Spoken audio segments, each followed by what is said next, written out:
sala de aula é que se muda uma nação. Na sala de aula não há idade nem cor. Por isso aceite e respeite o meu professor. Olá, boa tarde! Estamos chegando para mais um TV Sintese. No programa de hoje, nós vamos bater um papo com Lourdes Mendonça, diretora de formação do Sintese, que vai nos falar mais um pouco sobre as pré-conferências do Sintese. E Elza Ferreira, professora do IFES, Instituto Federal de Sergipe, que vai tratar das implicações da imposição da BNCC na educação básica e superior. Viu?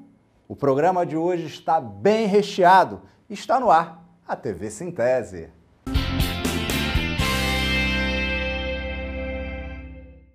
Olá, vamos agora a mais um SUP, Serviço de Utilidade Pública da TV Sintese. Solta a vinheta.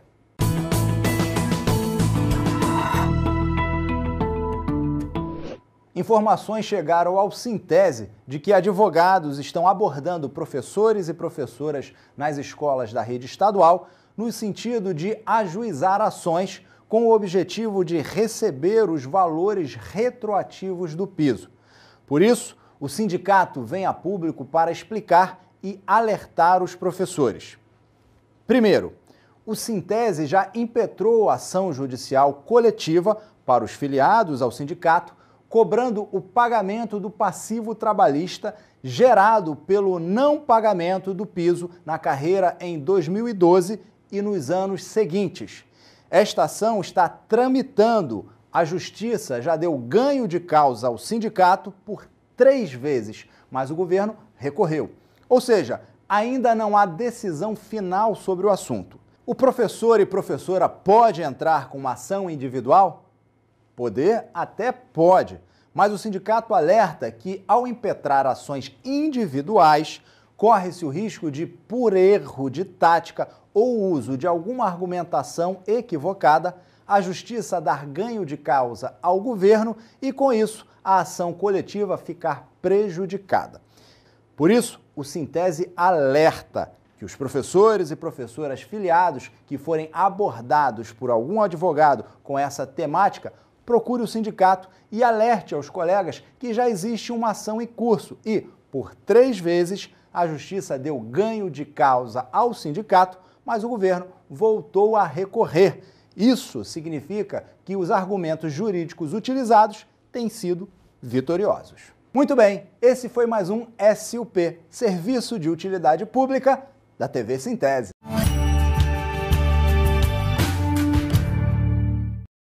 Muito bem, vamos conversar agora com Elza Ferreira, professora do IFES, Instituto Federal de Sergipe, que vai tratar das implicações da imposição da BNCC na educação básica e superior. Tudo bem, Elza? Olá, tudo bem. Bom, vamos direto ao ponto. Está uma gritaria geral no país inteiro sobre a BNCC. Pergunto, o governo federal está ouvindo? Que está uma gritaria, está. Agora a pergunta é se esse governo consegue ouvir alguma coisa que lhe diz respeito, né? Eu acho que ele não consegue ouvir nem a impopularidade dele. Mas, enfim, é curiosa a sua pergunta porque exatamente essa semana, mas precisamente quarta-feira, saiu nos jornais, né, de grande circulação que o governo ia rever a BNCC, pelo menos a do ensino médio. Então, olha, se o governo vai rever, parece que ele começa a se sentir incomodado. É bom que se frise que a BNCC do ensino médio teve o seu presidente, o seu conselheiro maior, a retirada dele. Ele sai, não é? Por discordar do que estava acontecendo, do que foi registrado na BNCC, o Caligares acaba saindo do conselho que compunha, né, que discutia, que formava, que compunha a BNCC.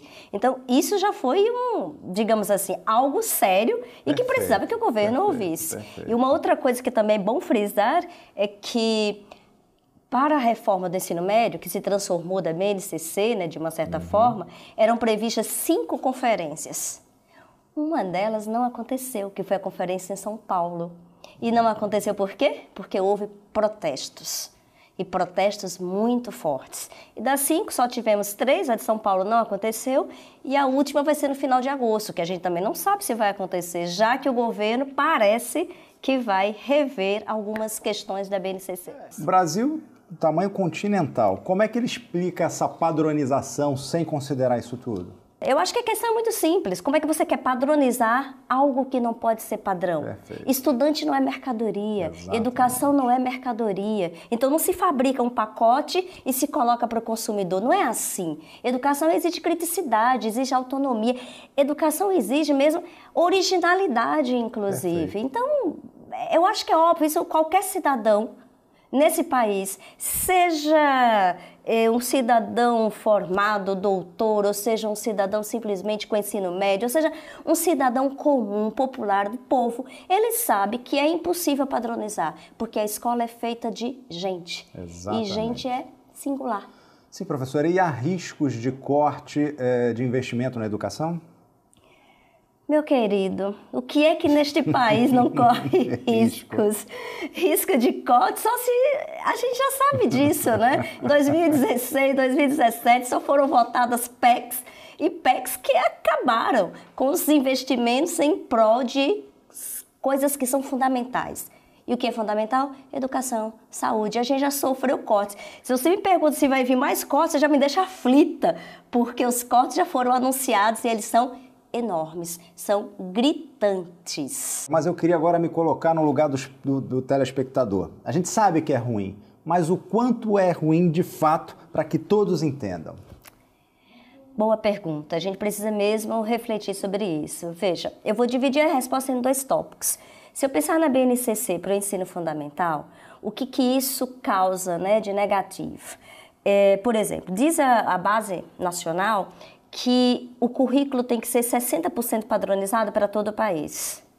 Aí eu te pergunto, e onde fica a singularidade? E onde fica a expressão regional?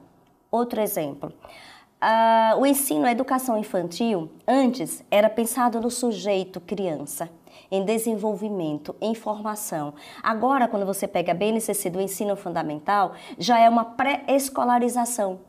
É como se o guri entrasse na escola e tivesse que ser alfabetizado. Daqui a pouco ele vai estar fazendo vestibulinhos, como algumas escolas privadas até fazem propaganda disso. Então, isso é muito ruim. Outra coisa que a BNCC ainda no ensino fundamental já sugere é que o governo vai aplicar avaliações, testagens, o tempo todo testagens.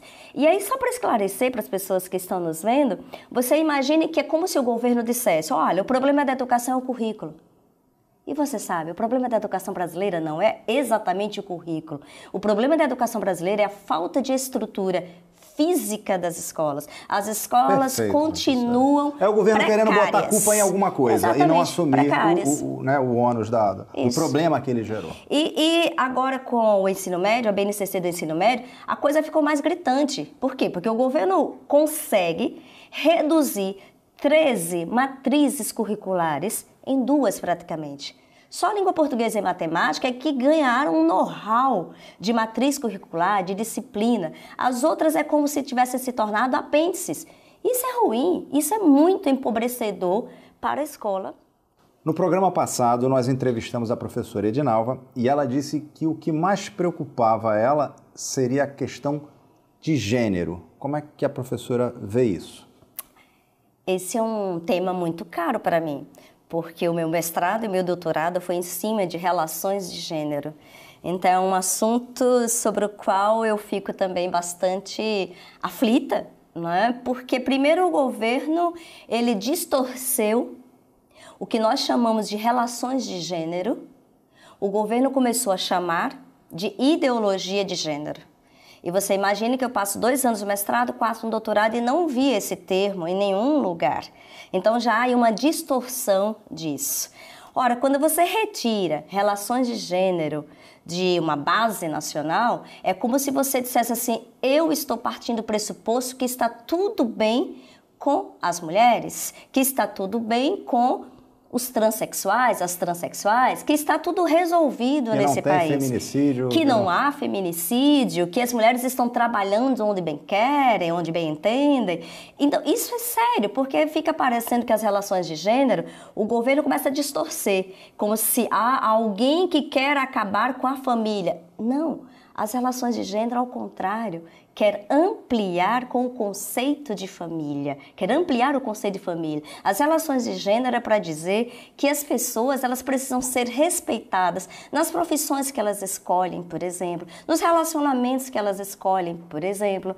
Então, as relações de gênero, ela bate na tecla de que tem que haver dignidade entre as pessoas. E aí há uma certa distorção, seja pelo governo, seja por alguns elementos de algumas igrejas conservadoras, enfim, tem muito jogo envolvido aí, mas eu acho que é preciso ressaltar, na minha opinião, foi uma consequência, que vai causar uma consequência extremamente drástica, negativa. Ou seja, apelam para o populismo e estão esquecendo, estão ignorando o assunto sério que está por trás disso tudo. Exatamente. Você sabe que o nosso país é um país que mata muito.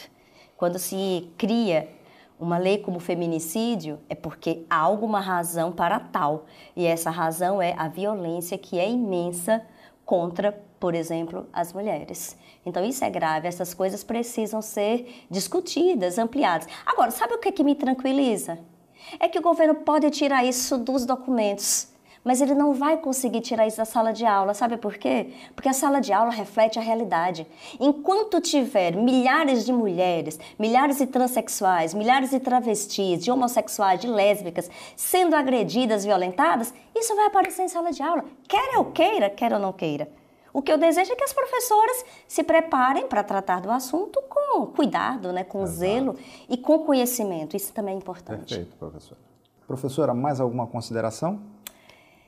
Eu acho que é o convite, né? O convite para que professoras, professores, gestores, a comunidade de forma geral, se sinta responsável, se sinta no direito e no dever de pensar a educação em conjunto. E aí é buscar o material para ler, não ficar só ali naquele Facebook ou naquelas mídias que o governo está comprando tudo. Então, vamos a fundo, vamos às discussões, porque a coisa é muito séria.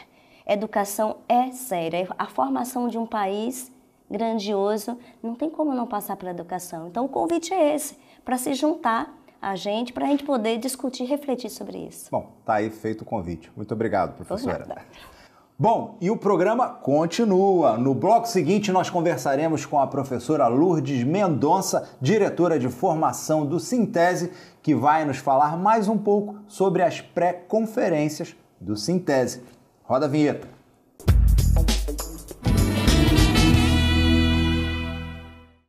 Voltamos. Agora com a diretora de formação do Sintese para falarmos sobre as pré-conferências do Sintese. Tudo bem, professora Lourdes? Tudo bem. Bom, vamos direto ao assunto. As pré-conferências já começaram. Ontem foi na cidade de Lagarto e hoje, sábado, acontece em Estância. Professora Lourdes Mendonça, fale pra gente como está sendo a recepção desse evento, já que o tema envolve a resistência ao golpe. Está sendo muito boa, porque assim, nós percebemos que a resistência é necessária e o momento assim, requer realmente um estudo mais detalhado de tudo que tem sido imposto pelo governo federal, por esse governo golpista que assim, a cada dia nos surpreende com os seus pacotes de maldade.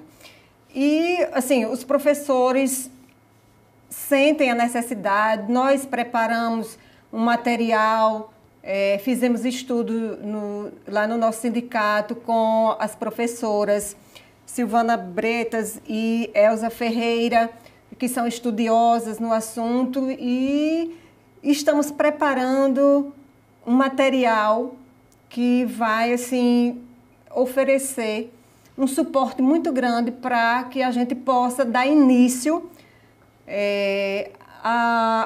ao nosso estudo. Essa discussão ela é necessária, se faz necessário, pois nós somos intelectuais, somos professores, não estamos na escola pública, na rede pública, para obedecer o que vem imposto o que já vem pronto. Nós temos que defender a nossa autonomia. A LDB já garante a autonomia do professor.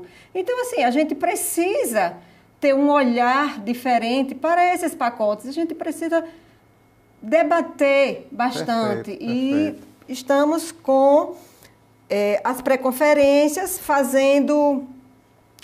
Os preparativos justamente para as conferências, né? Que inclusive está chamando de, como é que está se chamando? O esquenta, né? São os esquentas. Exatamente, exatamente, o esquenta, porque é uma preparação para a conferência que vai acontecer entre os dias 12 e 14 de setembro. No último programa nós mostramos, inclusive tem um livro, né, que já é um material que é a base, o caderno 1, que já é o material para a base, e nas conferências, obviamente, que vai sair o resultado para esse caderno 2. Exatamente. O caderno 1, ele foi preparado através de estudos realizados no Sintese, e nós vamos preparar o caderno 2 na conferência, com a participação dos professores. Nós vamos construir juntos. O que o governo não fez? Até para recapitular aqui, né, a discussão toda da BNCC, o governo ele mandou quesitos com perguntas fechadas, prontas. Concorda ou não concorda? Sim ou não? E se eu não concordo com nenhuma das duas? Então agora é a oportunidade. Justo. Assim, não foi dada a opção, né? A sociedade não foi ouvida, os professores não foram ouvidos. Assim, não teve assim, essa participação. Foi assim, de forma enganosa. Enquete não é pesquisa, não é perguntar. Pergunta direcionada. Exatamente. Você vem com 2 copos de água, você quer água gelada ou quer água... Exatamente. Ou quer água... natural. E se você quiser café? Exatamente. Ou vinho? Bom, professora, e como é que podem ser feitas as inscrições? As inscrições são feitas da conferência pela internet, né? Okay. Nós temos um programa, é só acessar lá o nosso programa, fazer as inscrições online, e as pré-conferências são feitas a partir das subsedes, elas vão até as escolas e fazem as inscrições. Os coordenadores de subsedes vão até as escolas e fazem as inscrições dos professores para essas pré-conferências que acontecerão nas regiões. Certo. Né? E quem não é filiado pode participar? Quem não é filiado pode participar, mas vai ter que fazer a filiação. Certo. Né? À medida que fizer a filiação, já está habilitada a participar sem custo algum. E abrir uma prerrogativa também para estudantes, não é isso? Isso, para os estudantes de licenciatura. Tem uma pequena taxa que paga e pode participar. E até é muito importante já tomar pé, né, já para começar a defender a carreira, né? Se eles pretendem atuar na área, precisa conhecer. Exatamente. Para que não sejam meros repassadores de conteúdos. Sim, professora, fale agora a respeito das dinâmicas. Como é que vai ocorrer o desenvolvimento dos trabalhos nas pré-conferências? Serão formados grupos por componentes curriculares, né? Então, assim, o professor poderá escolher a sua área de atuação para fazer o estudo da BNCC dentro da sua área. E aí, a partir daí, diagnosticar o que ele considera que não está dentro do esperado. Sim, professor, eu estou curioso com o transporte dos professores, a alimentação. Tem alguma coisa preparada para isso? Tem sim. Nós estamos, primeiramente, encaminhando ofícios às secretarias de educação municipais para que liberem os professores, para que eles possam participar das pré-conferências, cada um, né, de acordo com a sua região. E o transporte também será viabilizado pelo sindicato, pelo Sintese, como também a alimentação. Ah, que legal. Nós oferecemos 2 refeições, o café da manhã, porque assim, muitos professores vêm de outros municípios, saem de casa muito cedo. E de barriga vazia ninguém raciocina, né, professora? Então, assim, a gente já viabiliza essa questão. Aí vamos oferecer o café da manhã e também o almoço, para que os professores possam participar com tranquilidade, não tenham que se deslocar da pré-conferência em busca de alimento. Perfeito. Vai ser tudo organizado através das subsedes. Excelente. Bom, pessoal, então eu conversei aqui com a professora Lourdes Mendonça. Professora, muito obrigado por sua presença. Disponha. Bom, pessoal, e a TV Sintese vai ficando por aqui, mas a gente volta no próximo sábado, se Deus quiser, e Ele há de querer. Tchau, pessoal! Na sala de aula é que se muda uma nação. Na sala de aula não há idade.